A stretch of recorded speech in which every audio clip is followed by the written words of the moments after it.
여호와의 말씀이 사무엘에게 임하니라. 이르시되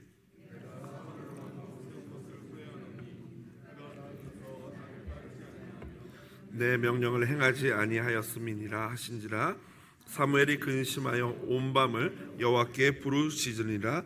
사무엘이 사울을 만나려고 아침에 일찍이 일어났더니 어떤 사람이 사무엘에게 말하여 이르되 사울이 갈멜에 이르러 자기를 위하여 기념비를 세우고 발길을 돌려 길갈로 내려갔다 하는지라.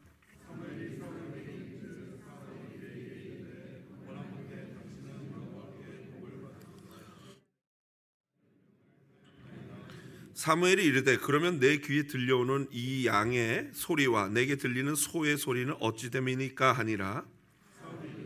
그것은 무리가 아말렉 사람에게서 끌어온 것인데 백성이 당신의 하나님 여호와께 제사하려 하여 양들과 소들 중에서 가장 좋은 것을 남김이요 그 외의 것은 우리가 진멸하나이다 하는지라. 사무엘이 사울에게 이르되 가만히 계시옵소서. 간밤에 여호와께서 내게 이르신 것을 왕에게 말하리이다 하니 그가 이르되 말씀하소서.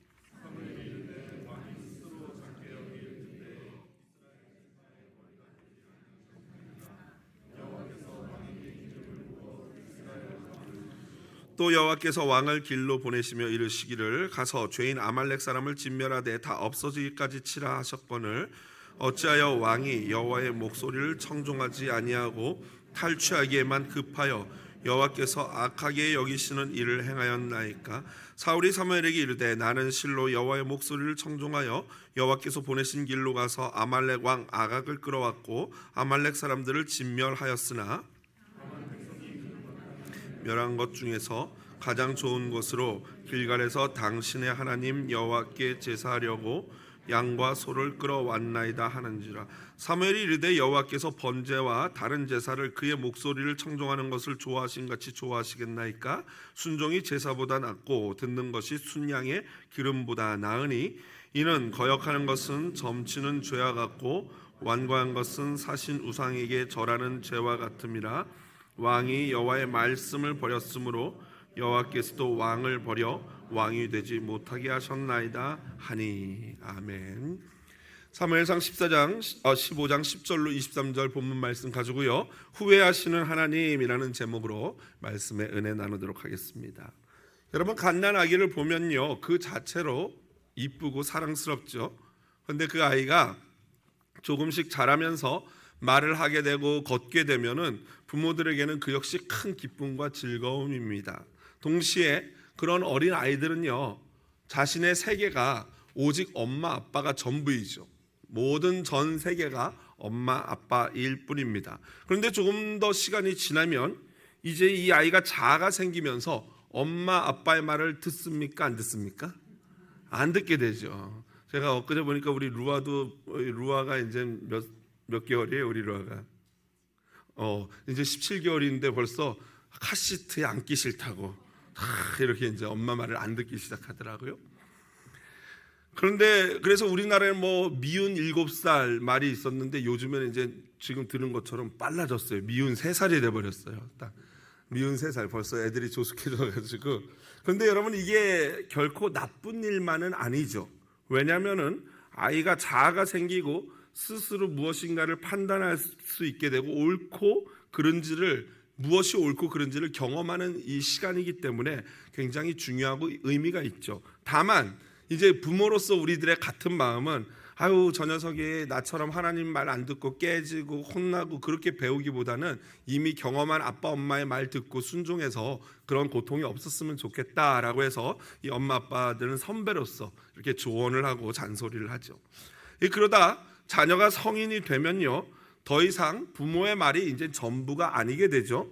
스스로 판단하고 부모의 말은 참조하거나 아니면 부모님의 말씀을 듣고 자기가 나름대로 판단하여서 취사 선택을 하게 됩니다. 여러분, 이것이 과연 부모를 존중하지 않는 것일까요? 전혀 그렇지 않죠. 이것은 당연히 오히려 성인 자녀로서 당연히 스스로 생각하고 판단하고 선택하는 것이 옳습니다. 만약에 자녀가 성인이 되었는데도 여전히 엄마 아빠가 그 자녀를 뭔가 좌지우지하려고 한다면요 그 가정은 결코 건강한 가정이다라고 할 수 없습니다. 그러므로 성인 자녀가 부모님의 말씀을 100% 순종하지 않아도 괜찮아요. 다 듣지 않아도 됩니다. 정상입니다. 그런데 중요한 것은 다 큰 자녀가 하나님의 말씀을 듣지 않는 것은 굉장히 큰 문제입니다. 왜냐하면 이제 더 이상 엄마 아빠가 그에게 영향을 끼칠 수 없고 하나님과 직접적으로 관계를 맺기 때문이죠. 사무엘상 15장 1절을 보면요, 사무엘이 사울에게 다음과 같이 말합니다. 같이 한번 읽어보겠습니다. 이르되 여호와께서 나를 보내어 왕에게 기름을 부어 그의 백성 이스라엘 위에 왕으로 삼으셨은즉 이제 왕은 여호와의 말씀을 들으소서. 아멘. 구약을 보면요, 기름 부음을 받은 자, 여러분 기름 부음을 받았다라는 것이 히브리어로는 메시아고요, 헬라어로는 그리스도입니다. 그러니까 그리스도라는 것은 기름 부음을 받은 자라는 의미죠. 구약의 기름 부음을 받는 자의 부류는 세 부류예요. 뭐라고 제가 말씀드렸습니까? 제사장, 선지자, 왕, 이 세 부류가 기름 부음을 받은 그리스도들인 것입니다. 그런데 이 기름 부음을 받은 자들이 가장 먼저 해야 될 일이 무엇일까요? 바로 오늘 지금 사무엘이 사울에게 전한 것처럼 기름 부어 당신을 왕으로 삼았사오니 그 다음에 뭐 해야 돼요? 이제 왕은 여호와의 말씀을 들으소서. 그리스도, 기름 부음을 받은 자는 하나님의 말씀을 들어야 되는 존재예요. 가장 그게 첫 번째 그 존재의 가치입니다. 그래서 예수 그리스도께서는 아버지의 말씀을 어떻게 했어요? 듣고 100% 순종해서 율법을 완성하신 거예요. 그리스도는 하나님의 말씀을 들어야 합니다. 그런데 사울은 하나님의 말씀을 듣지 않았죠. 그래서 월터 브루그만이라는 목사님은 이렇게 말했어요. 같이 한번 읽어봅니다. 사울은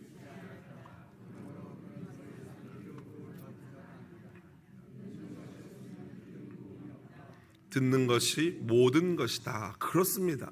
신앙생활에 있어서 듣는 것만큼, 곧 하나님의 말씀을 듣는 것만큼 중요한 것이 없습니다.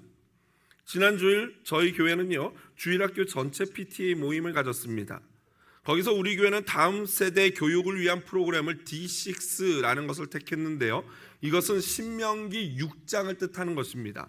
신명기 6장 4절 이후부터 보면은 바로 그 유명한 쉐마 이스라엘, 들으라 이스라엘이라는 구절이 나와요.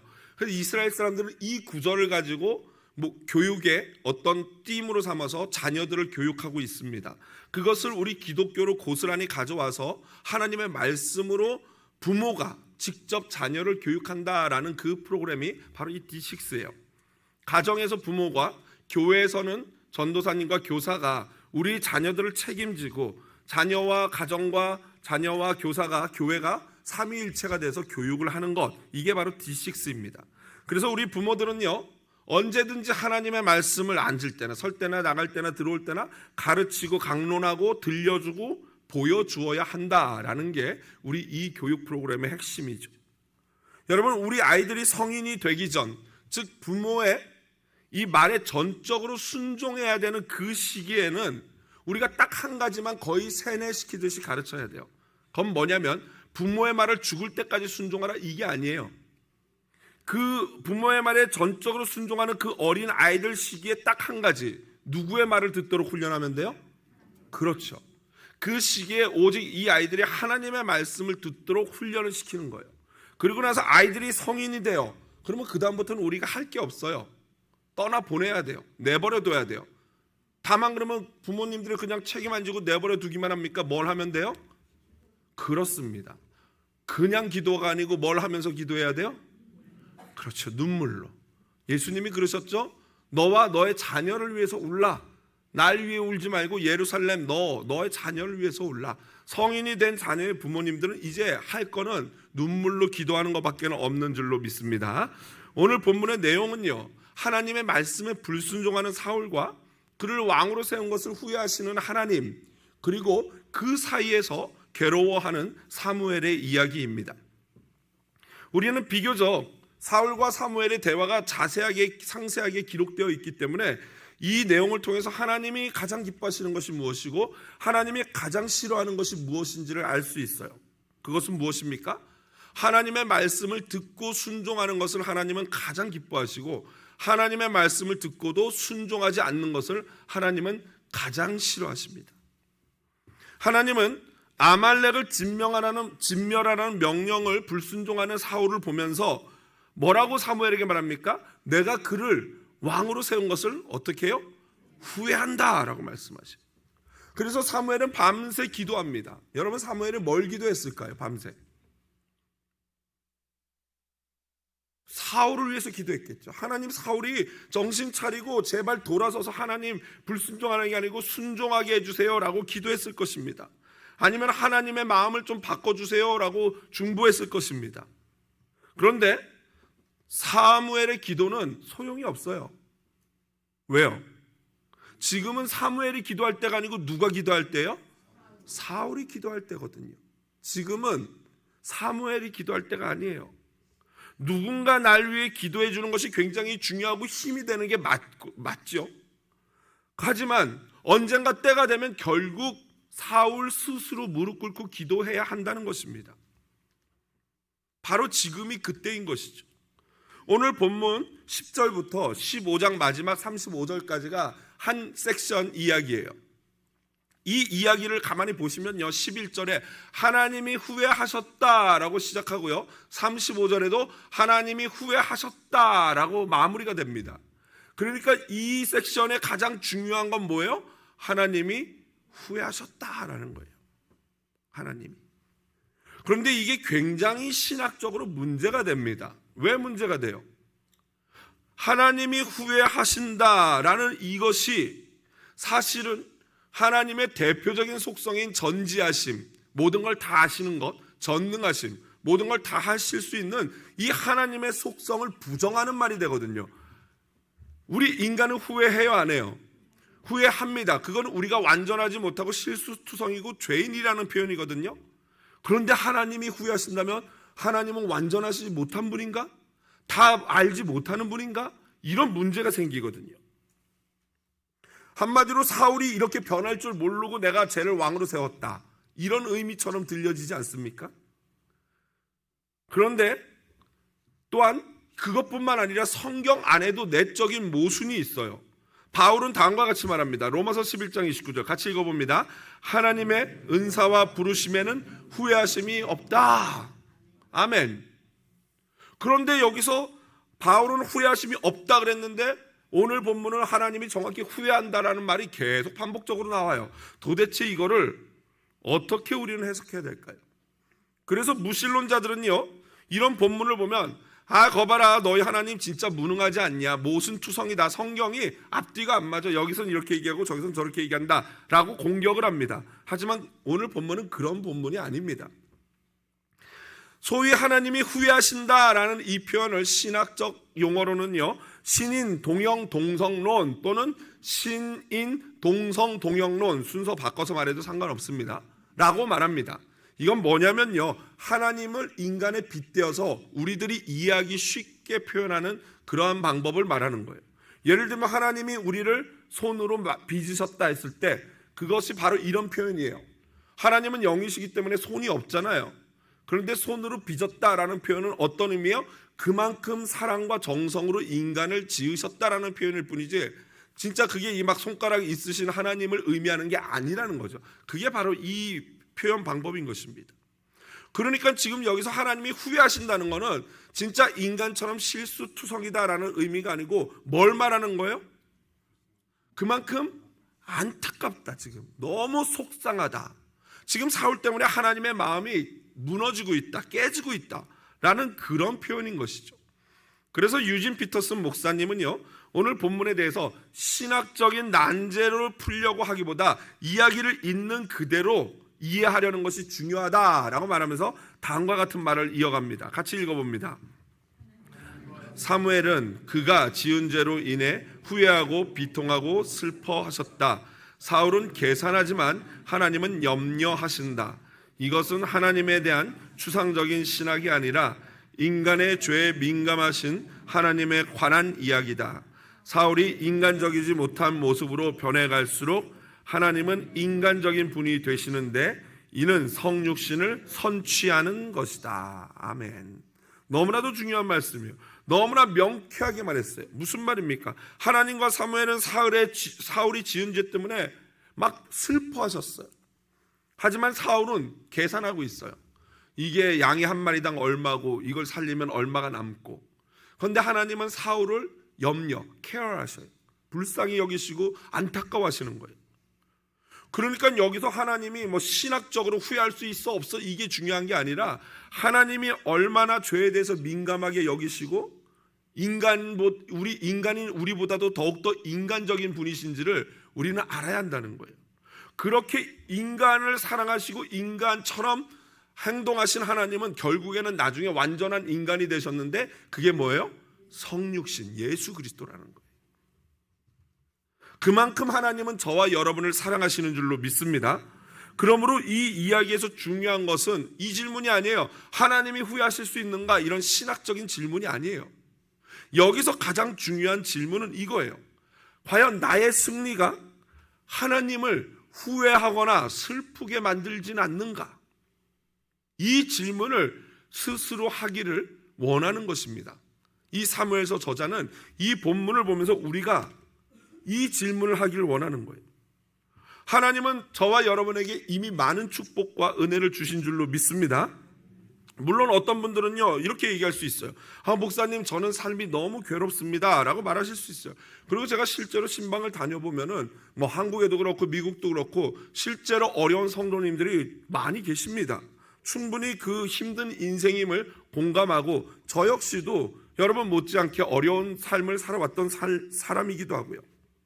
하지만 지금 미국에 사는 저와 여러분들은요 전 세계적으로 따지면 전 세계 상위 15% 안에 드는 부자라고 합니다. 지금도 하루에 $1로 내 가족이 생활하는 그런 가정이 서다하다고 해요. 세계. 그런데 우리는 그냥 수도 틀면은 뜨거운 물 나와야 안 나와요? 콸콸 나오죠. 자가용 몇 대세요? 저희 집은 사람이 많아서 굉장히 많습니다. 집에서 히터 틀면 요즘 날씨 쌀쌀해지는데 나와요 안 나와요? 따뜻한 바람 나와요. 그래서 반팔 입고 지내시잖아요. 그죠? 여러분 또 자가용 없어도 대중교통을 탈 수 있잖아요. 지금 물 틀면 물 나오고 자가용이든 대중교통이든 탈 수 있고 히터 나오는 집이 있다면요 저희는 전 세계 그 어떤 사람들보다도 부자라는 거예요. 그리고 사실 이 자리에 계신 분들이 제가 열관 요 정도만 누리는 게 아니고 이거보다 훨씬 누리잖아요. 여러분 옷이 없어서 못 입어요? 작아져서 못 입어요? 저 같은 경우에는 없어서 못 입지 않고 작아져서 못 입는 것 같아요. 지금 이게 우리 현실이에요. 누구보다도 어떤 사람보다도 하나님은 저와 여러분에게 많은 것들을 주셨어요. 시간, 건강, 물질, 자녀 그 많은 축복을 주셨는데 여러분 그걸 가지고 지금 어떻게 쓰고 계십니까? 무엇을 위해서 그것들을 사용하고 계십니까? 여러분 제가요 이 좀 창피한데 이 한 달 동안 주부의 봉사자 모집 주일학교 교사 주차부 세 가족을 정말 굴욕적으로 제가 광고를 하고 있어요. 한 달 내내 광고하는데 아무도 안 하세요. 심지어 지난주에는 어떤 일이 있었는지 아십니까? 너무 저를 안타깝게 생각한 우리 교회 성도님이 다른 미국 교회 9시에 예배하는 분을 11시에 와서 교사 좀 도와주라고 모시고 왔어요. 얼마나 우리 교회가 안 됐는지. 참 그 마음은 감사한데 그렇다고 그런 분을 교사로 쓸 수는 없잖아요. 우리 교회 성도도 아니신데. 사실 저는 여러분 개인의 상황을 잘 몰라요. 그저 눈에 보여지는 부분만 알고 만나면 그 시간만 알지. 그러나 하나님은 모든 걸 다 아시는 줄로 믿습니다. 여러분 우리 교회 성도님들이요 하나님 앞에 물질 드리는 거 즐겨하시고 열심히 하시는 것 같아요. 11조도 뭐 젊은 형제 자매들도 11조 열심히 생활하고 물질 잘 드리는 것 같아요. 참 감사한데 진짜 중요한 11조는요 우리 삶의 전체를 드리는 11조 아니겠습니까? 우리 삶을 드리는 11조. 우리 삶을 드리는 것은 물질도 그 중에 하나지만 우리 삶을 가장 대표하는 것은 저는 시간이라고 생각하거든요. 시간을 내가 어떻게 쓰는가. 연세 드신 분들이 아까 우리 기도했잖아요. 기도하는데 그 하나님이 주신 시간을 이제 사용하시면 되는 거죠. 노인들은 이 육체적으로 힘들어지고 하니까요. 여러분, 우리 삶의 전체를 드리는 순종의 삶, 과연 그 삶을 살고 계십니까? 시간의 11조를 드리고 계십니까? 여러분, 하루가 몇 시간이에요? 24시간이죠. 그것의 11조는 2시간 24분입니다. 하루에 여러분 2시간 24분을 전적으로 하나님을 위해서 그 시간을 따로 사용하느냐, 이 질문을 드리고 싶어요. 우리의 생명, 우리의 건강, 우리의 시간 모두 다 하나님이 주신 거 아멘이시죠? 아멘이시라면 그걸 왜 안 드리냐는 거죠. 바로 그것을 내가 하나님이 이 모든 걸 나에게 주신 거 믿습니다, 아멘입니다 하면 드려야 하는 게 시간의 11조예요. 그러니까 적어도 일주일에 16시간 48분, 대략 17시간, 그러니까 거의 잠자는 시간 빼고 하루를 하나님께 통으로 드려야 되는 거예요. 그래서 주일날이 있죠. 그래서 안식일이 있는 거겠죠. 그런데 여러분, 그렇기 때문에 우리가 그걸 하루에 몰아서 드리면 힘드니까 나눠서 드리는데, 하루에 1시간씩 기도한다고 해도요 1시간 24분이나 남아요. 여기서 뭐 1시간 하루에 기도하시는 분이 몇 분이나 이렇게 말하면 안 되겠죠? 여기서 1시간 기도하는 분이 많겠죠? 손 들어보라고 하고 싶어요. 쉽지 않아요, 1시간 기도하는 거. 그죠? 그러면 우리는 거의 2시간 정도를 매일 하나님께 빚지고 사는 건데, 그래서 우리가 주일 예배하고 주일 예배 2시간 하고 그냥 가실 거잖아요. 겨우 하루 채우는 거죠. 그래서 수요 예배도 하는 거예요. 그래서 구역 모임도 참여하는 거고, 그래서 봉사하고, 그래서 섬기는 거예요. 그렇게 해야 겨우 17시간 하나님께 돌려드릴 수 있으니까. 하나님이 일주일 전체 모든 시간을 다 내놔라 라고 안 해요. 너 열심히 즐겁게 놀고 돈 벌 거 돈 벌고 가족과 시간 보내고, 그러나 하루에 2시간 24분은 나와 함께 해야 되지 않니? 라고 물으시는 거예요. 여러분, 우리가 하나님이 주신 이 모든 것들을 하나님께 다시 일부분, 하나님 정말 나 받은 게 너무 많은데 이거 정말 황송해가지고 내가 요만큼이라도 일부분 10분의 1이라도 하나님께 돌려드립니다 라고 하지 않으면, 하나님이 우리에게 그 모든 주신 것을 어떻게 해요? 후회하신다는 거예요. 슬퍼하신다는 거예요.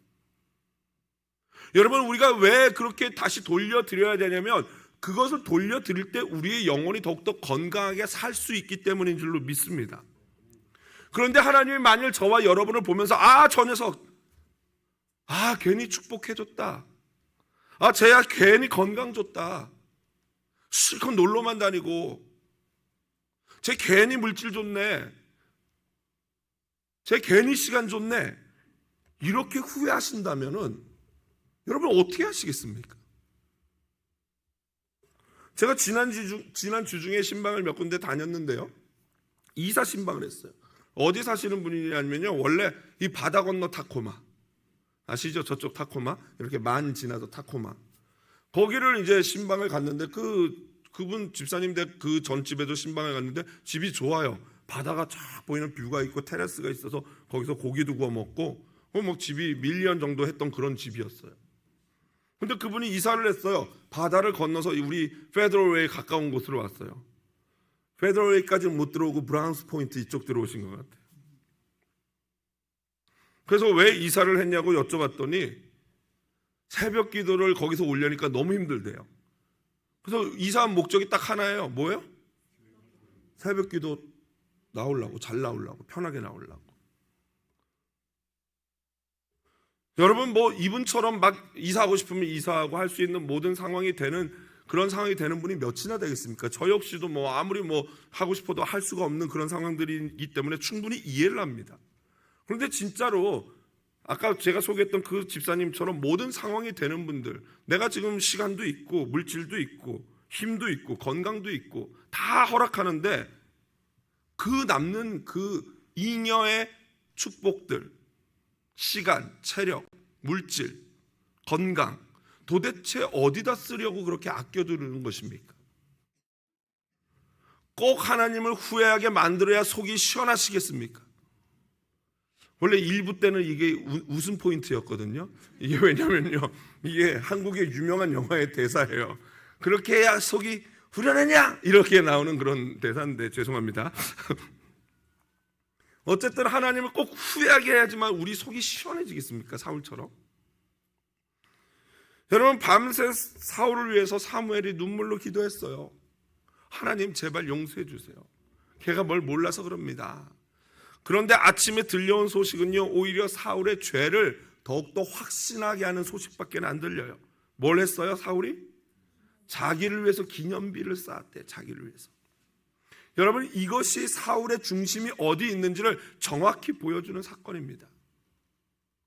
똑같이 아말렉과 싸워 승리했지만 모세는 어떻게 했어요? 제단을 쌓고 그 제단의 이름을 여호와 니시, 여호와가 나의 깃발이다, 내 승리다 라고 말했어요. 출애굽기 17장 15절 16절 같이 읽어보겠습니다. 모세가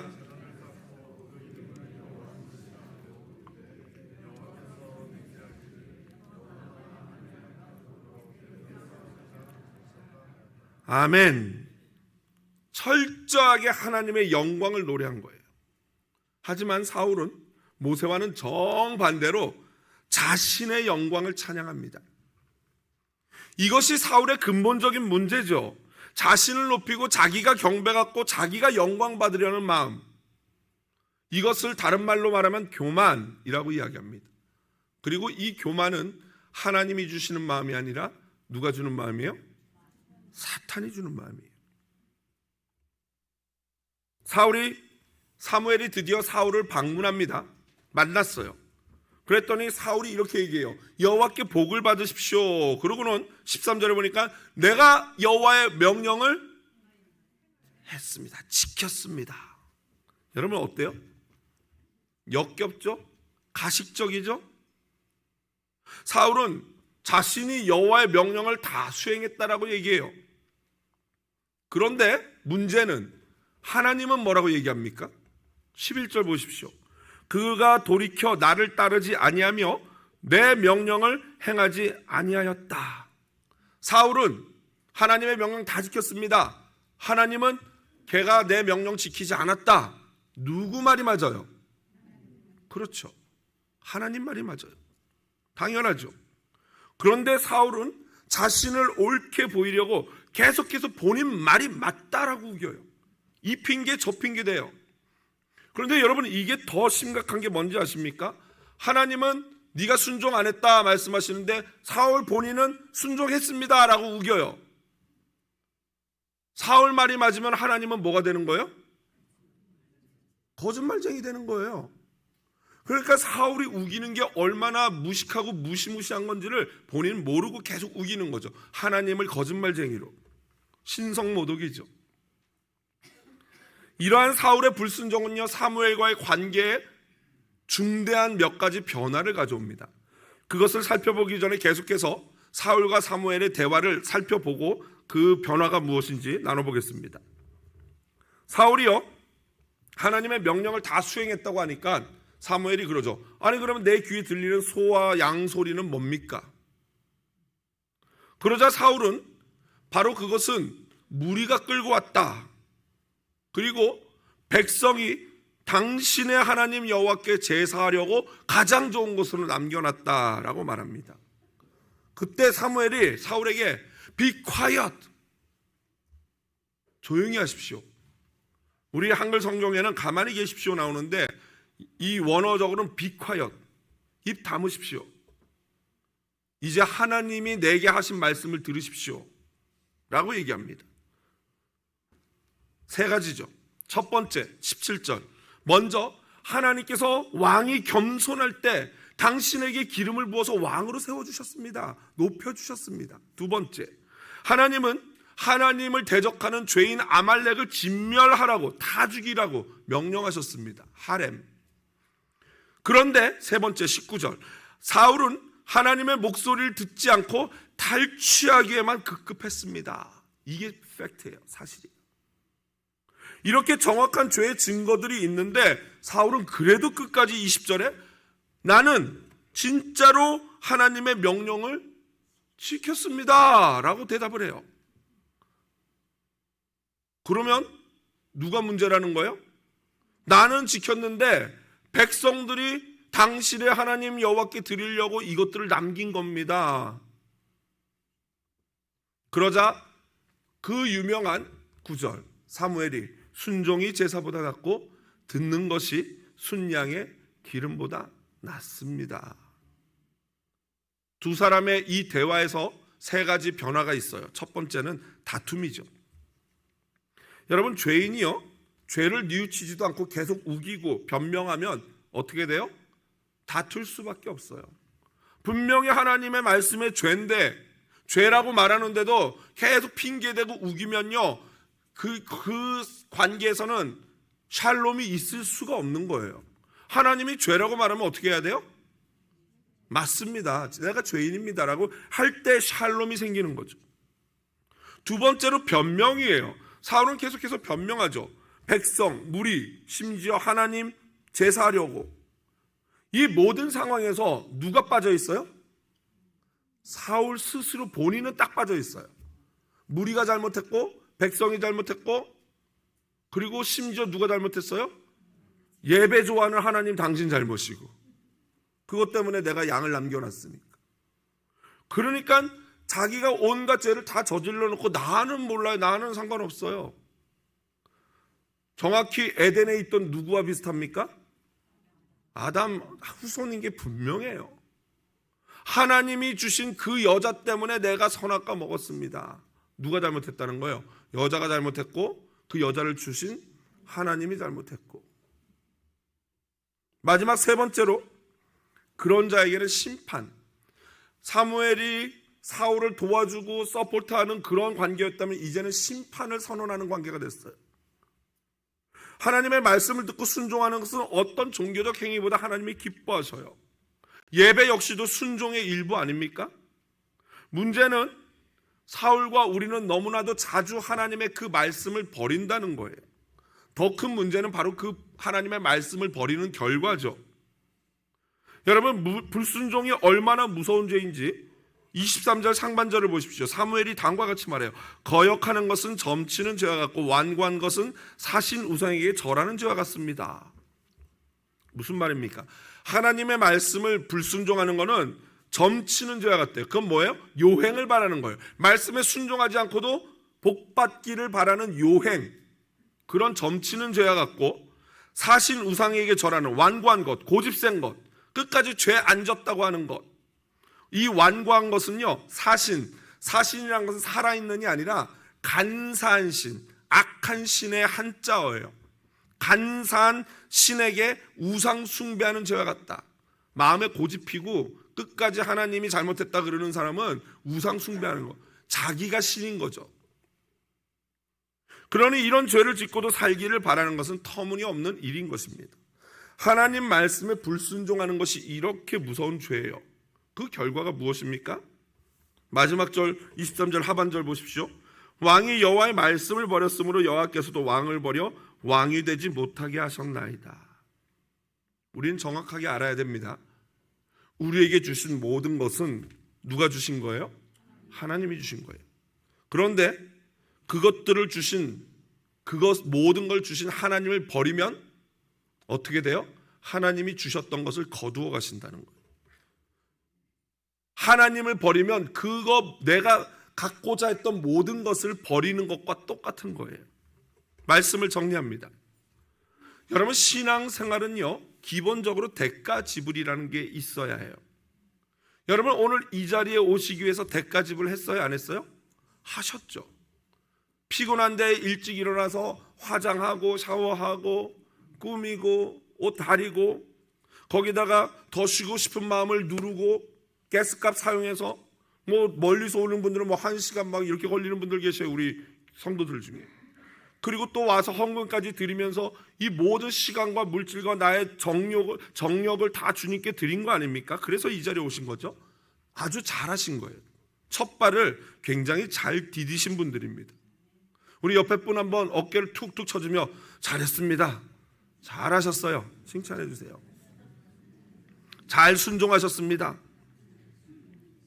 그런데 여러분 아셔야 될 게, 이렇게 하면 내가 손해볼 것 같잖아. 내 시간, 내 돈. 그렇지 않다는 거예요. 우리가 그 대가 지불을 하면 결코 이것이 아깝지 않은 손해라는 거예요. 왜요? 사울 생각해 보세요. 사울 입장에서도 그랬을 거예요. 힘들게 전쟁해가지고 얻은 전리품인데 보니까 너무 살이 토실토실한 양, 염소 버리고 싶지 않죠? 죽이고 싶지 않죠? 내가 어떻게 고생해서 얻은 건데 하는 생각이 당연히 들 것입니다. 그런데 그것들을 죽이고 태워버리라고? 이건 너무 비합리적이야, 너무 비효율적이야 라고 생각했을 거예요. 하지만 그 모든 것보다 귀한 게 뭔지 아십니까? 하나님의 명령인 줄로 믿습니다. 하나님이 그렇게 명령하실 수 있는 이유는 하나님이 우리를 지으신 창조주 하나님이시기 때문이기도 하지만, 하나님 역시도 저와 여러분 위해서 더 큰 대가 지불을 할 것이기 때문에 정당하게 하나님이 저와 여러분에게 요청할 수 있는 거예요. 하나님이 저와 여러분을 위해서 어떤 대가 지불을 하실까요? 우리 입장에서는 이미 하신 거죠. 뭐예요? 그렇죠. 당신의 목숨보다도 더 소중한 독생자 예수를 우리 죄 때문에 십자가에서 대가 지불로 내주신 거예요. 그것이 하나님의 은혜인 줄로 믿습니다.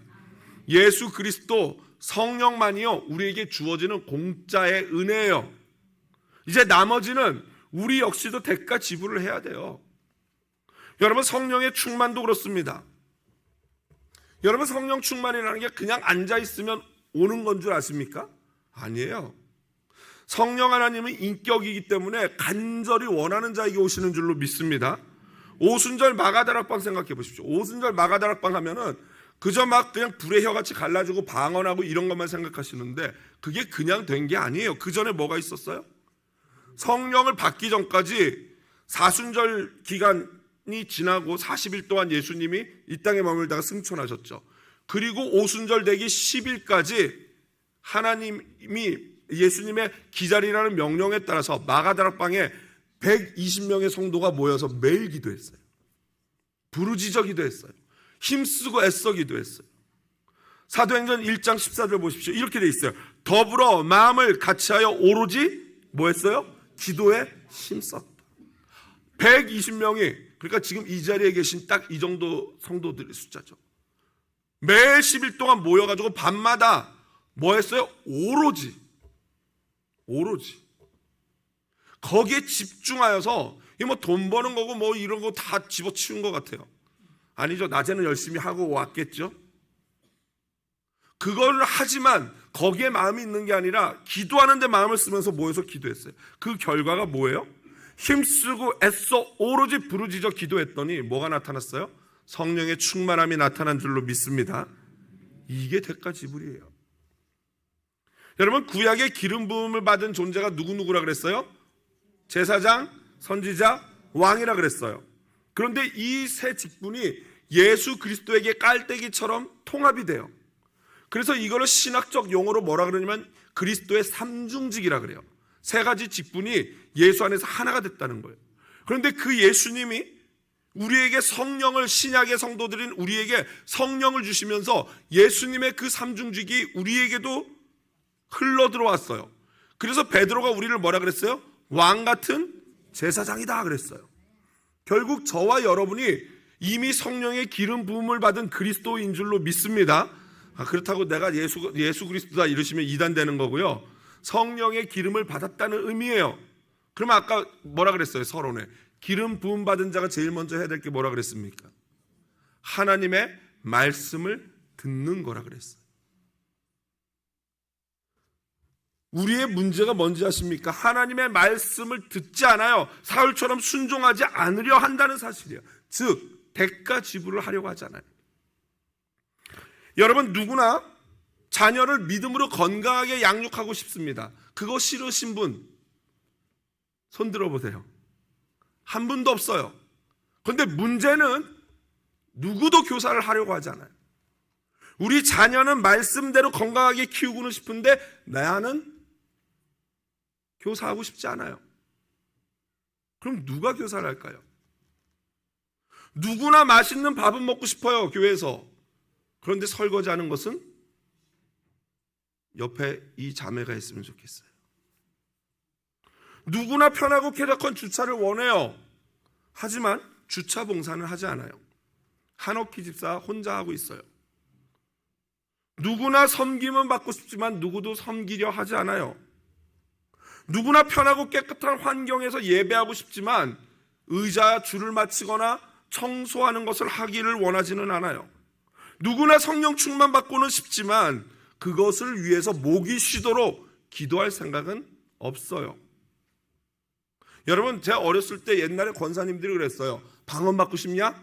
그러면 소나무 하나는 뽑아야 돼 그래요. 무슨 말이에요?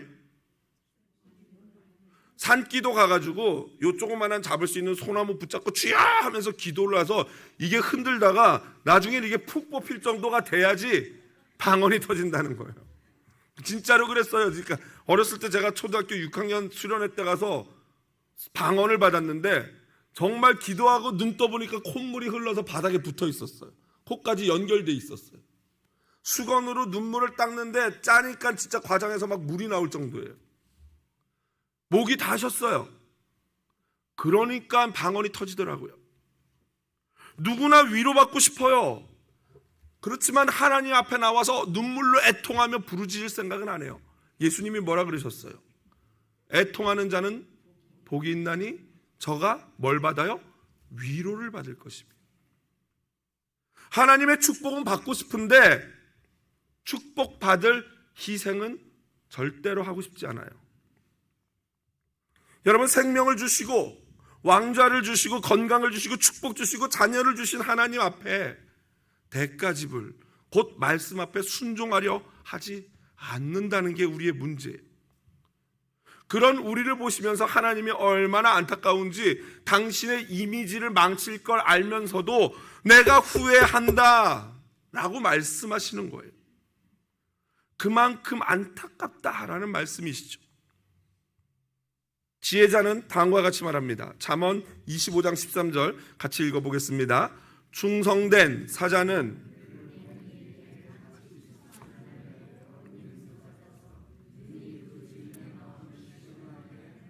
아멘. 여러분, 아까 그랬죠. 사도 바울이 하나님의 부르심에는 후회하심이 있어요, 없어요? 없어요. 지금 이 자리에 계신 저와 여러분은 하나님이 불러서 이 자리에 있는 줄로 믿습니다. 그러면 하나님이 여러분을 부른 거에 후회가 없대요. 여러분, 자꾸 자기 오해하지 마세요. 나는 가진 게 없어서, 나는 연약해서, 나는 재능이 없어서. 하나님이 그렇지 않대요. 이미 너에게 모든 걸 주셨대요. 성령을 주신 줄로 믿습니다. 여러분, 저와 여러분이 추수날에 얼음 냉수와 같은 종이 되기를 원하십니까? 아니면 하나님이 사울처럼 보면서 저 녀석 괜히 적어줬다, 저 녀석 물질 줬더니 쓸데없이 그냥 놀러만 다니고, 건강 줬더니 그냥 막 산으로 들으러 돌아만 다니고, 자녀 줬더니 자랑만 하고, 차 주고 집 줬더니 그냥 그거에 온 정신 팔려가지고 이렇게 후회하시게 하는 종이 되기를 원하십니까?